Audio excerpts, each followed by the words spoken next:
CPI da violência cibernética contra as mulheres vai propor a capacitação de autoridades para o atendimento às vítimas.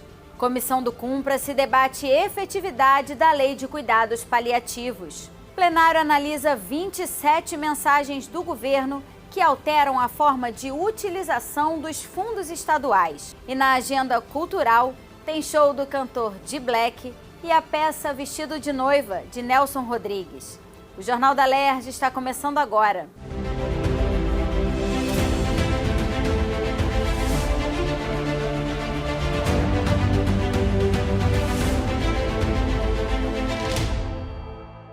Boa noite.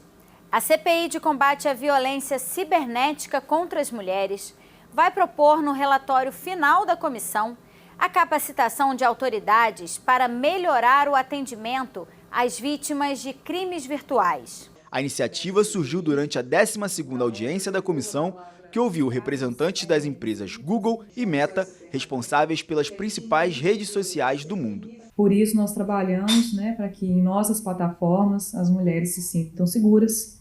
A nossa abordagem ela conta com 5 pilares estruturais, e a gente trabalha fortemente para manter o abuso fora das nossas plataformas.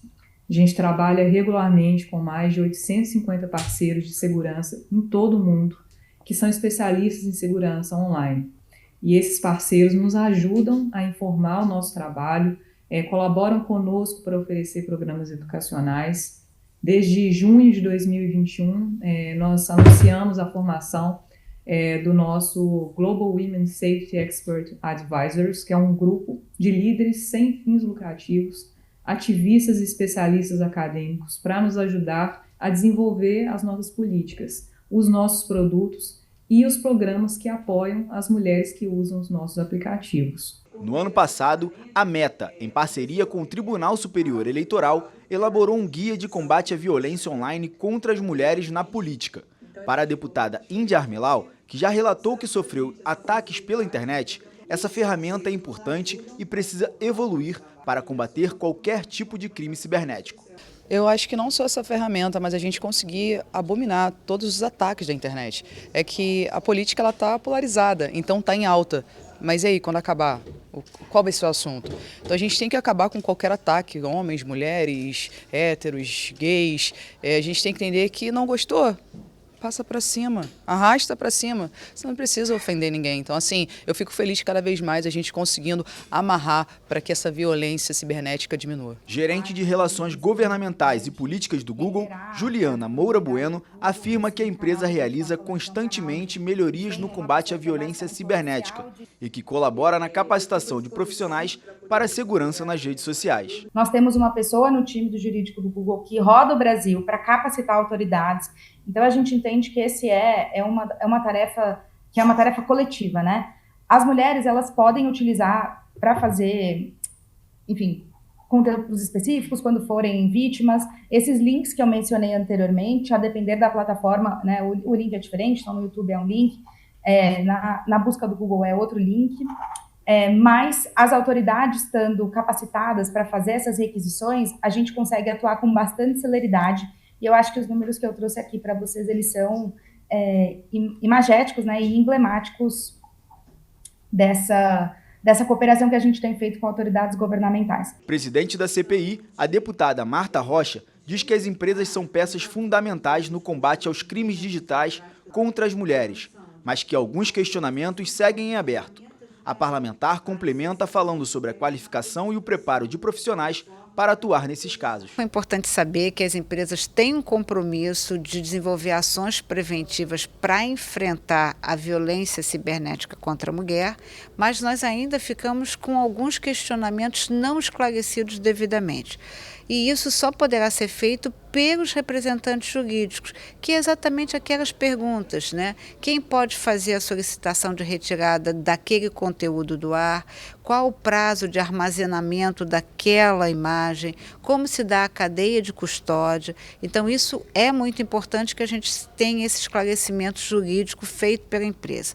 Do outro lado, ficou muito claro que um dos papéis desta CPI é fomentar a relação entre as empresas e a polícia judiciária, porque é importante que o policial que está na ponta conheça todas essas ferramentas, né, para que, diante da notícia da violência cibernética, no caso da CPI praticada pela mulher, ele possa imediatamente questionar a empresa que retém aquele conteúdo para agilizar a retirada daquele conteúdo do ar. A comissão do Cumpra-se debateu nesta quinta a efetividade da lei que criou o Programa Estadual de Cuidados Paliativos na Saúde Pública.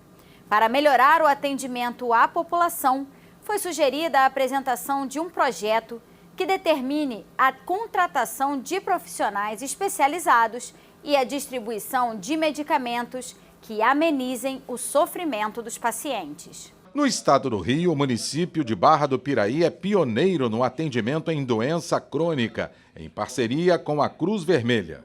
Os resultados são positivos para os pacientes. Esse serviço hoje ele não atende só Barra do Piraí, é um serviço intermunicipal. Eu atendo a 3 regiões hoje, onde a gente faz os cuidados paliativos nesses pacientes em diversas fases da vida desse cidadão.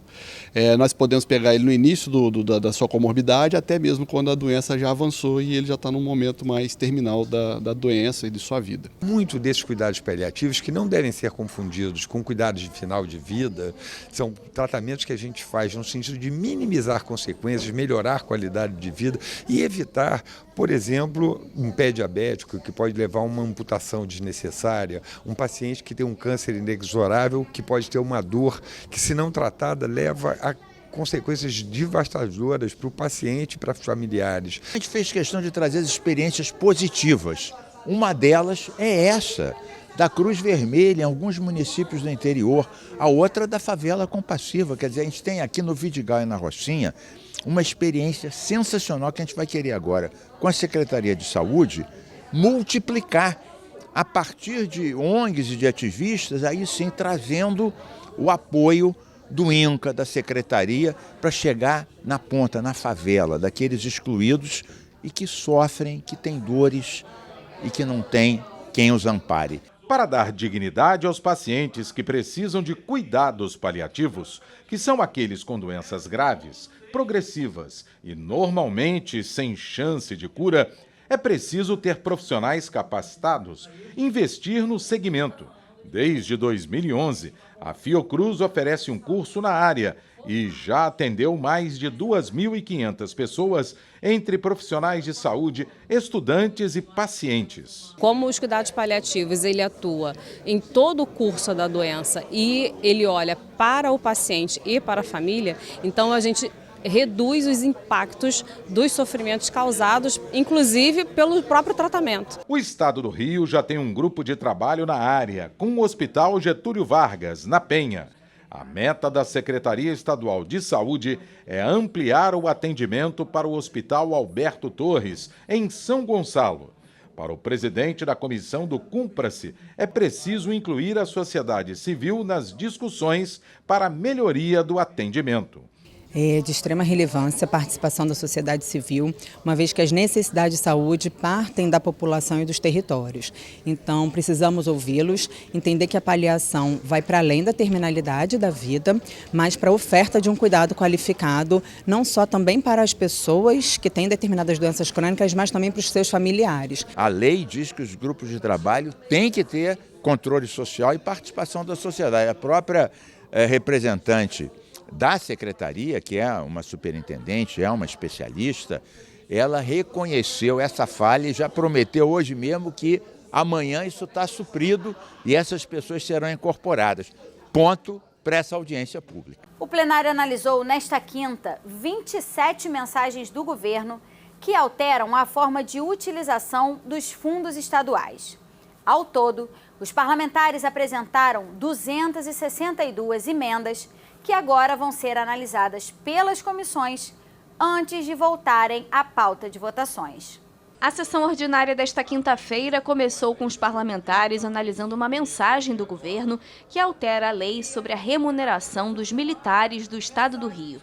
O governo quer flexibilizar as regras para repasses do Estado para os fundos de assistência à saúde da Polícia Militar e do Corpo de Bombeiros. Atualmente, o Estado é obrigado a depositar mensalmente uma contrapartida de 100% do valor das contribuições dos servidores, o que gera um acúmulo de recursos não utilizados nesses fundos. Por considerar que a quantia depositada pelos servidores tem sido suficiente para cobrir os gastos com assistência à saúde dos militares e de seus dependentes, o Estado quer flexibilizar a regra de depósitos para permitir aportes em outras áreas das corporações. O projeto recebeu 71 emendas e retorna às comissões. E mais uma mensagem do governo foi votada pelos parlamentares e ela quer alterar a legislação de outros 24 fundos especiais do Estado.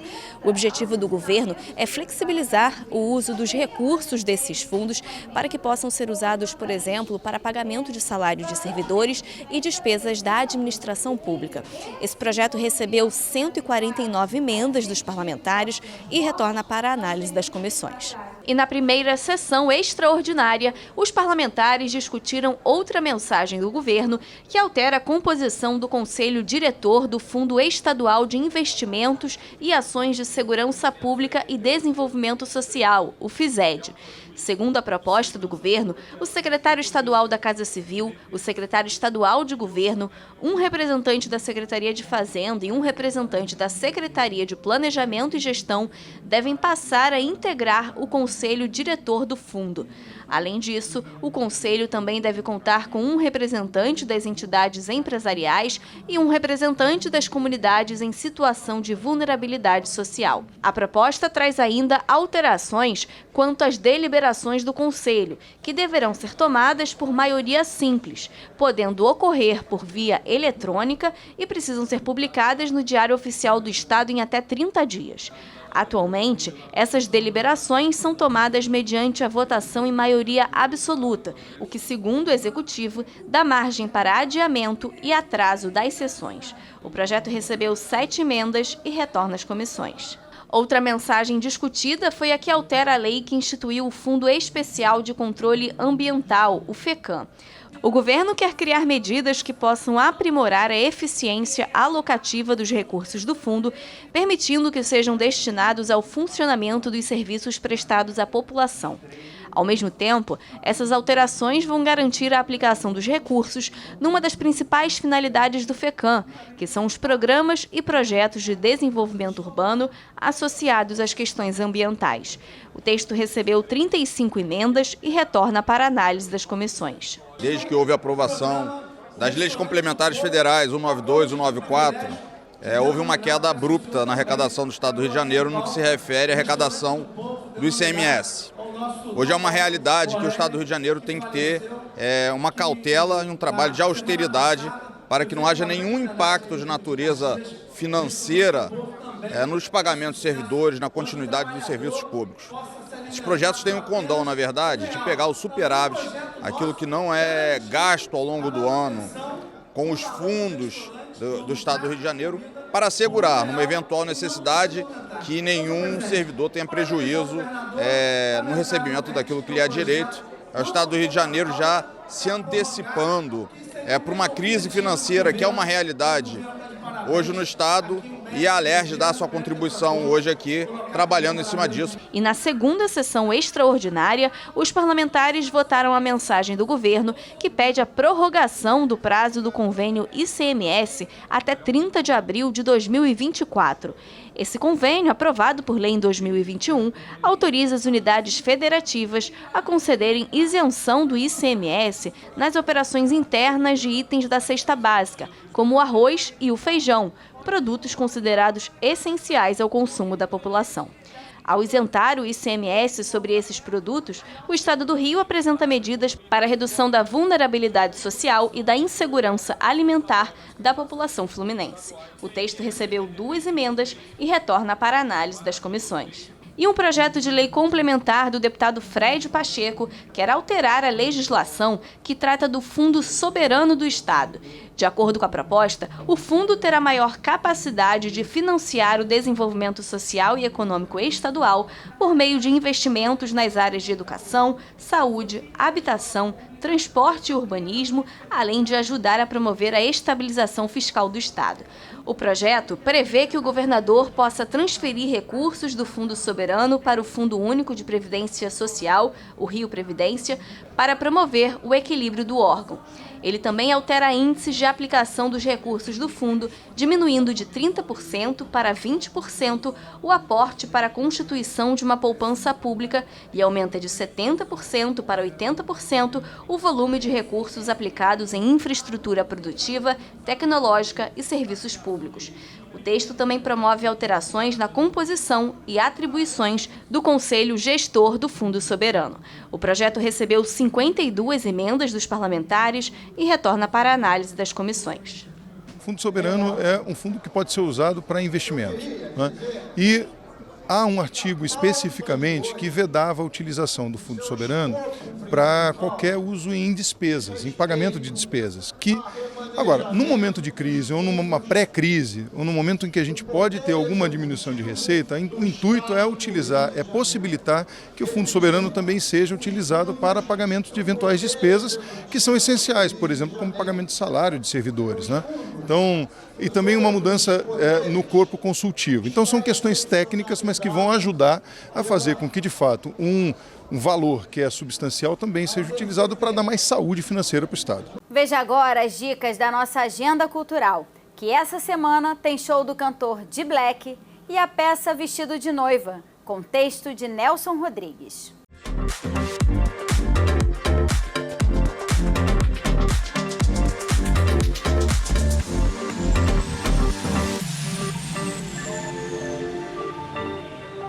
Olá, bem-vindos a mais uma Agenda Cultural da TV Alerj.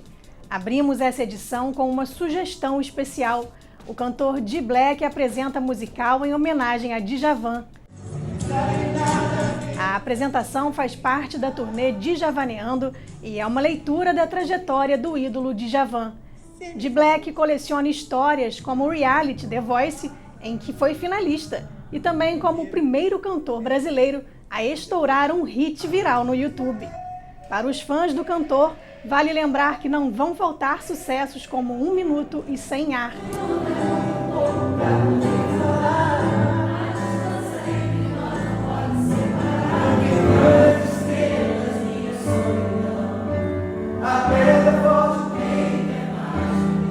D-Black vai estar com o espetáculo da turnê Djavaneando nesta sexta-feira, dia 20 de outubro, às 8 horas da noite, no Teatro Armando Gonzaga. Eu estou no teatro fazendo Djavaneando, que é um musical em homenagem ao Djavan, esse grande mestre da música. Eu canto, danço e represento a história dele. Vestido de Noiva é uma montagem da obra de Nelson Rodrigues.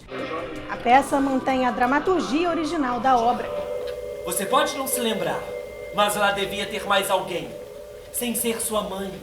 A atração fica em cartaz no CCBB até o dia 5 de novembro, de quarta a sábado às 7 horas da noite e aos domingos às 6 da tarde. O elogiado espetáculo Era Medeia volta a cartaz no Centro Cultural da Justiça Federal. A peça faz uma reflexão sobre machismo, abuso de poder e exposição da vida privada. Segura esse estado, não perde a energia. A temporada vai do dia 24 de outubro ao dia 29 de novembro, às terças e quartas, às 7 horas da noite. A escritora Silvia Lerner lança no Rio de Janeiro o livro A Música e os Músicos em Tempos de Intolerância ou Holocausto. A publicação aborda a música criada durante o Holocausto como forma de resistência dos judeus, vítimas da ideologia nazista. O lançamento vai ser na livraria da Travessa do Shopping Leblon, no dia 23 de outubro, às 7 horas da noite. A peça Violeta chega ao Teatro Dulcina. Uma banda se reúne para um ensaio e o guitarrista leva sua nova namorada. Só que ela é a ex do baterista. Com quem será que ela está agora? Até o dia 29 de outubro, às sextas e sábados, às 7 horas da noite, e aos domingos, às 6 da tarde. Inspirada no best-seller de Thaís Vilarinho, Mãe Fora da Caixa tem 3 apresentações no Rio de Janeiro. Com muito humor e sinceridade, a peça trata dos desafios e dilemas da maternidade contemporânea. Quando nasce um bebê, rola uma explosão, Big Bang, dentro da mãe. No dia 21 de outubro, sábado, às 8 horas da noite, e no dia 22 de outubro, domingo, às 11 da manhã e às 7 da noite. O espetáculo Lugar de Chuva é uma viagem pela Amazônia amapaense. Lugar de Chuva é o significado da palavra Amapá. O texto narra a trajetória de 2 aventureiros pelas terras do estado. A peça vai passar pelas unidades do SESC nos dias 20 e 21 de outubro. Sexta-feira, às 7 horas da noite, no SESC Niterói, e sábado, às 3 da tarde, no SESC Caxias. Louise e os Ursos é baseado na obra da autora francesa Carine Serres. Louise, de 11 anos, tem uma vida normal, até que um urso branco e transparente passa a segui-la. Será que o animal realmente existe ou é apenas a sua imaginação? Sente-se, senhor... Como é que ele se chama mesmo, Louise? Não sei, papai, eu nunca perguntei. A temporada vai do dia 21 de outubro ao dia 12 de novembro, aos sábados e domingos, às 4 horas da tarde. Vale lembrar que no dia 28 de outubro não haverá espetáculo. A Rito Performance itinerante Eu Sou Você chega ao Rio de Janeiro. O espetáculo Eu Sou Você convida o público a refletir sobre a violência contra a mulher e a natureza. A temporada começa no dia 21 de outubro com uma apresentação na Aldeia Maracanã, às 4 horas da tarde. No dia 22 de outubro, às 3 horas da tarde, segue para o Posto 3, no Flamengo. No dia 27 de outubro, às 2h30 da tarde, a performance será no Museu da História e da Cultura Afro-Brasileira. E no dia 29 de outubro, na Areninha João Bosco, às 3 horas da tarde. O Jornal da Alerj fica por aqui. Você pode acompanhar a programação também em nosso site e pelas redes sociais. TV Alerj, o canal do povo. Uma boa noite para você e até amanhã.